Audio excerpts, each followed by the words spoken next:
जरा तसव्वुर करें, अगर कोई शख्स 1 या 2 नहीं, 10 या 20 नहीं, बल्कि पूरे 100 कत्ल कर चुका हो, क्या ऐसे शख्स की भी तौबा कबूल हो सकती है? क्या अल्लाह ताला इतने बड़े गुनहगार को माफ कर सकते हैं? आज हम एक ऐसी सच्ची और ईमान अफरोज हदीस का वाकया सुनेंगे जो अल्लाह की रहमत की वुसअत को जाहिर करता है। बनी इसराइल में एक शख्स रहता था।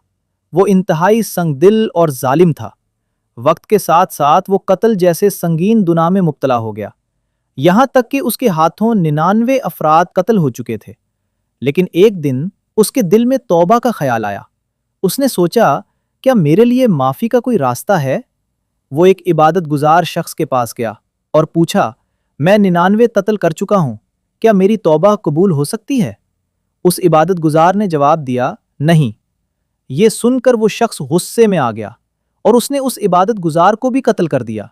अब उसके कत्लों की तादाद 100 हो चुकी थी, लेकिन उसके दिल में तौबा की आग अभी भी मौजूद थी।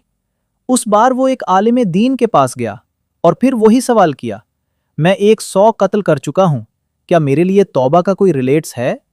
आलिम ने जवाब दिया, हाँ, अल्लाह की रहमत से कौन मायूस कर सकता है? आलिम ने कहा, तुम्हारी बस्ती गुनाहों से भरी हुई है, उसे छोड़ दो और फलां नेक लोगों की बस्ती में चले जाओ। वहां अल्लाह की इबादत करने वाले लोग रहते हैं। कातिल को उम्मीद की एक नई करन मिल गई। वो फौरन उस नेक बस्ती की तरफ रवाना हो गया।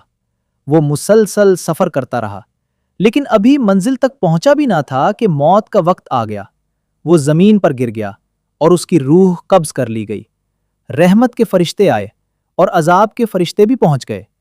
रहमत के फरिश्ते कहने लगे, ये सच्ची तौबा करके अल्लाह की तरफ आ रहा था।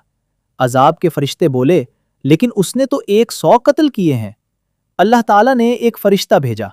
उसने फैसला किया, दोनों बस्तियों तक फासला नापू, जिस बस्ती के ज्यादा करीब होगा उसी के मुताबिक फैसला होगा। जब फासला नापा गया तो वो शख्स नेक लोगों की बस्ती के ज्यादा करीब था। बाज रिवायात में आता है कि अल्लाह ताला ने जमीन को हुक्म दिया कि नेक बस्ती को करीब और गुनाह वाली बस्ती को दूर कर दे। नतीजा ये निकला कि वो शख्स नेक बस्ती के ज्यादा करीब पाया गया और अल्लाह ताला ने उसे माफ फरमा दिया। सोचो, 100 कत्ल, लेकिन एक सच्ची तौबा ने सब कुछ बदल दिया। उस वाक़े से हमें 3 बड़े सबक मिलते हैं। पहला, कोई गुनाह अल्लाह की रहमत से बड़ा नहीं। दूसरा, सच्ची तौबा इंसान की तकदीर बदल सकती है। तीसरा, अच्छे लोगों की सोहबत इंसान को अल्लाह के करीब ले जाती है। अगर आप भी किसी गुनाह में मुब्तला हैं तो शैतान की ये बात कभी ना माने कि अब बहुत देर हो चुकी है, क्योंकि 100 कत्ल करने वाले की तौबा कबूल हो सकती है, तो हमारी और आपकी क्यों नहीं? अल्लाह ताला की रहमत बहुत वसी है, बस एक सच्चा कदम उसकी तरफ बढ़ाने की ज़रूरत है।